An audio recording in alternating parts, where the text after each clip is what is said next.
la FES Iztacala, ahí tengo un laboratorio de color, ahí hacemos investigación.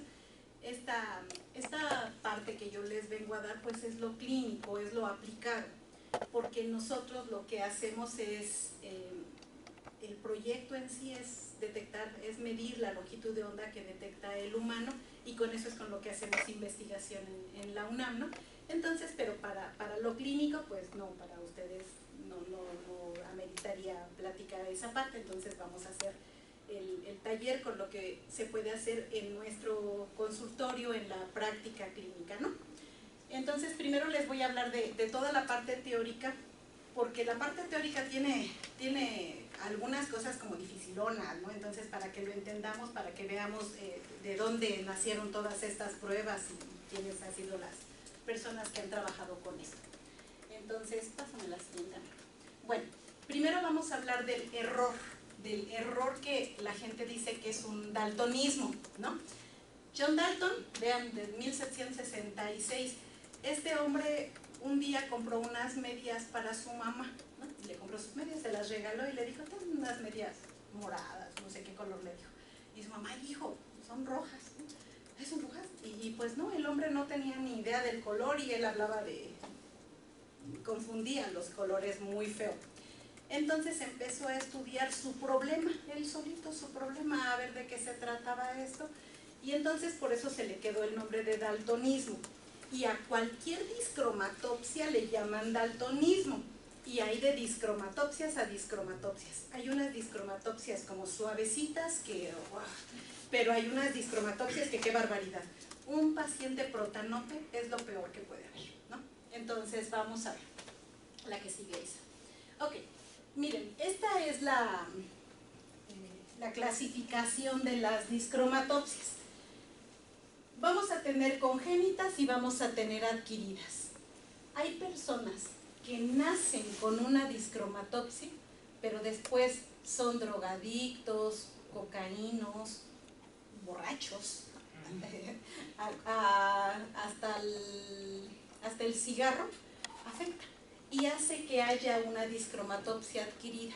Una persona que nace protán, ¿no? Que es protanope y además fuma, toma o marihuana o cocaína y se le junta con otros colores, pues ya no ve nada, ¿no? Nada de color.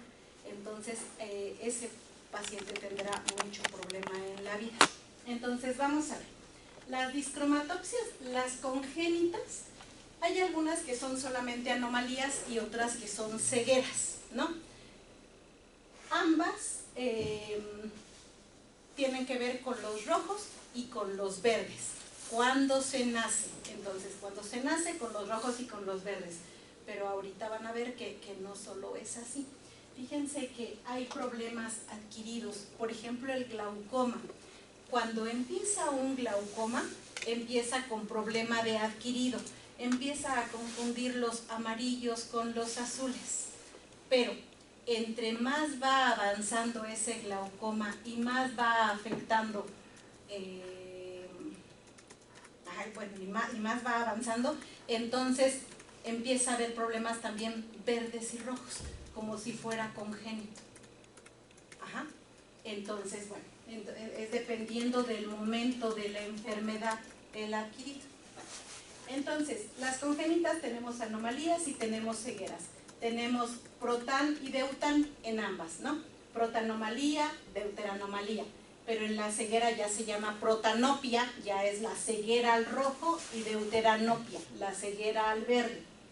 Y las adquiridas también tenemos anomalía y ceguera, y ahí le llamamos tritán. Es la confusión de azules y amarillos. ¿De acuerdo? Sí.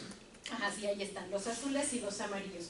Y ahorita les voy a demostrar el por qué esos colores son exactamente, por qué no un moradito, por qué no un beigecito, no, por qué rojo, verde, azul y amarillo.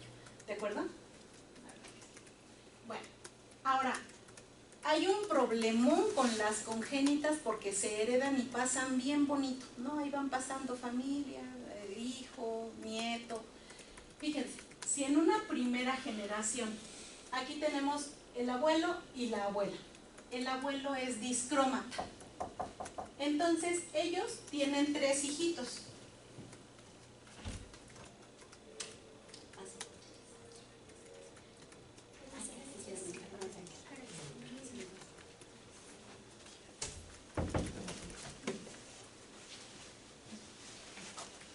ellos tienen 3 hijos.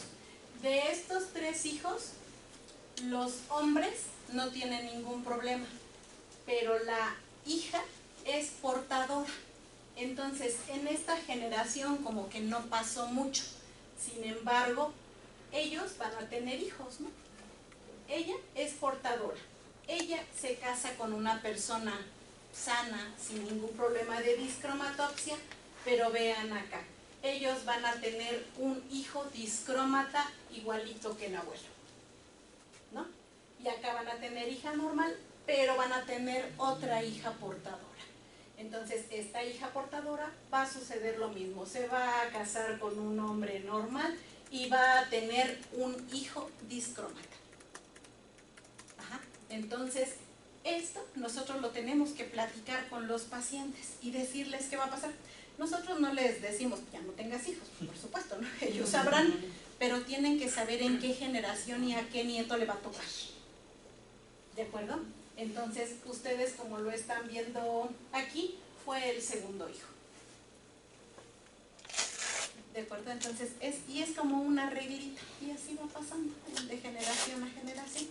Hemos tenido pacientes con discromatopsias, lo platicamos con ellos y le decimos, ¿y tiene un nieto así? Sí.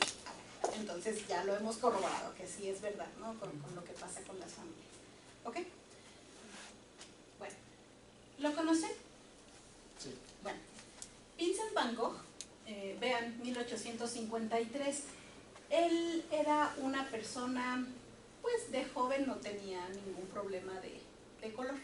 Él el problema de color lo empezó a tener después de... Él se comía la pintura. Imagínense nada más. Él tenía un problema de esquizofrenia.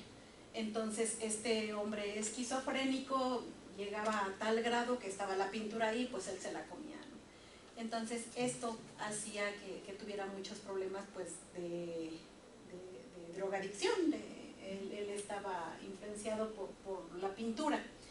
Entonces, ¿por qué creen que las pinturas son como tan amarillas, estos azules son tan azules, amarillos? ¿Por qué creen?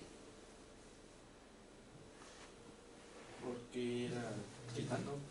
Eso, era adquirido el asunto, ¿no? Entonces él tenía problema con los azules y los amarillos, los exaltaba tanto para verlos. Entonces, con esto él veía un amarillito, ay, clarito, un azulito, ¿no? Entonces, por eso exaltaba el color para que se notara más. ¿Ok? Entonces, bueno, pues, a él le fue bien en la vida, bueno, a él le fue mal en la vida, bien en la muerte, hasta después las pinturas, se hizo famoso después de la muerte, pero no creo que en la actualidad le suceda a una persona, ¿no? Entonces, mejor hay que cuidarlo que no suceda esto. ¿Ok? Bueno, ahora, vamos a ver, con respecto a las profesiones, a lo que se dedican nuestros pacientes, ¿no? Imagínense nada más un diseñador gráfico. Ahí tiene su paleta con colores, va a igualar en su computadora. Entonces, a lo mejor por el método de igualación no tienen muchos problemas, ¿no? ¿Qué es lo que pasa con los pacientes con el T15? Sin embargo, cuando no hay método de igualación, él no tiene estas paletas, solamente tiene que trabajar el color, ahí es muy complicado, ¿no? Porque no distingue los colores. Entonces, él tendría muchos problemas porque no está igualando con una paleta, ¿no? Los pacientes deutanes, un paciente deután tiene problemas con los verdes y con esa gama. Ahorita les voy a explicar esa parte para que me entiendan bien. Pero un paciente protán, el paciente protanope, el ciego, este color verde, digo este color rojo, lo ve idéntico a este color verde. Entonces, el paciente protán confunde totalmente el rojo con el verde. Para él son igualitos ese verde y ese rojo. Esta bandera de México, no sabemos qué color es de ahí, sepa, nos imaginamos que lo ven en grisecito. Entonces, posiblemente un paciente protanope ve grisecito, blanco, grisecito, ¿no? Si ustedes le ponen la bandera de cabeza, él sigue viendo la bandera de México. Él la identifica por el águila que está en el centro, más no por el color. ¿Ok? Por eso les digo que el paciente protanope es el peor. Un paciente deuteranope sí distingue el rojo del verde. El rojo él lo ve, el deuteranope sí ve un rojo, pero el verde lo confunde con toda la gama, ¿no? Toda la gama con los cafés, con los ocres, ¿no? Entonces, ahorita van a ver con quién lo confunde y por qué. Bueno, entonces, pues ese es un problema realmente para el trabajo, para la profesión. Si desde pequeñito se detecta, pues hay que decirles, ¿no? Que va a tener muchos problemas. No vas a ser diseñador gráfico porque vas a tener muchos problemas. Entonces, algo que no implique tanto este tipo de trabajo, ¿no? La que sigue. Ok.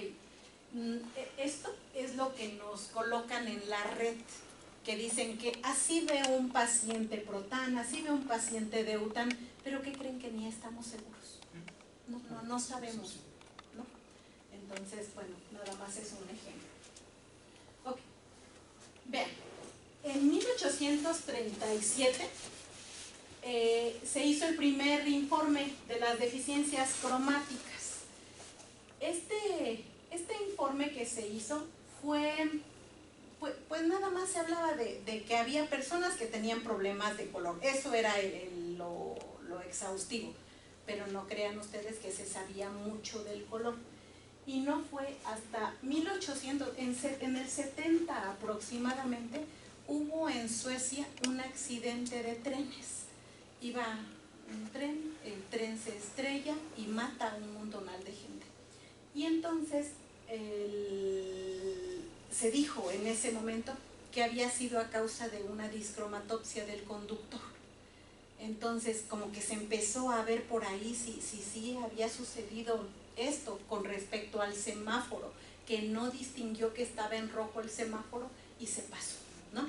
Porque el conductor no iba borracho, el conductor hacía lo que todos los días, entonces no le veían mayor respuesta. Entonces Holmgren en 1877, que era un fisiólogo, él hizo la primer prueba de visión al color y esas son las lanas de Holmgren. Entonces con estas lanitas pues eran con lo que se teje estambre, ¿no? Y puso de diferentes colores y él se las ponía al paciente como nuestro D15 para que el paciente lo fuera ordenando y fuera separando los distintos colores. Entonces esa fue la primer prueba que se realizó. Sin embargo, era una prueba que no tenía base científica, que no tenía un razonamiento teórico, ¿no? Solamente así, pues separarlos y pues a ver qué pasa, que prácticamente es lo que nosotros hacemos con los colores ahora, ¿no? Entonces, bueno, pero nosotros sí ya tenemos bases teóricas. Después, en 1887, 10 años después, se hizo el primer test de láminas pseudoisocromáticas. Ya se hizo uno, igual, sin bases teóricas, sin saber nada. Y en 1891 se hicieron otras láminas, pero se hacían iluminadas a mano. Hagan de cuenta las bolitas de Ishihara, pero las iluminaban con colores, y eso era como se trabajaban las láminas pseudoisocromáticas. Pero todas eran imprecisas porque no tenían un principio óptico. Y pues esa es nuestra base del optometrista, ¿no? Los principios ópticos. Entonces, vamos a hablar de las teorías para que puedan entender ustedes después el principio óptico, ¿no? Una de las teorías más importantes es esta, la tricromática. Es con John Helmholtz, ¿no? John y Helmholtz, en 1802-1852. Ellos con lámparas, utilizaban las lámparas y las mezclaban en la pared. Ponían una luz, otra luz y veían qué luz se hacía allá enfrente, ¿no? Si ellos mezclaban el rojo, el verde y el azul, aparecía blanco, ¿no? Entonces ellos empezaron a hacer experimentos de este tipo para ver qué es lo que pasaba con el color. Ellos logran sustentar que las experiencias del color fundamentales son 3, RGB, Ustedes saben que nuestras computadoras son RGB, ellos mezclan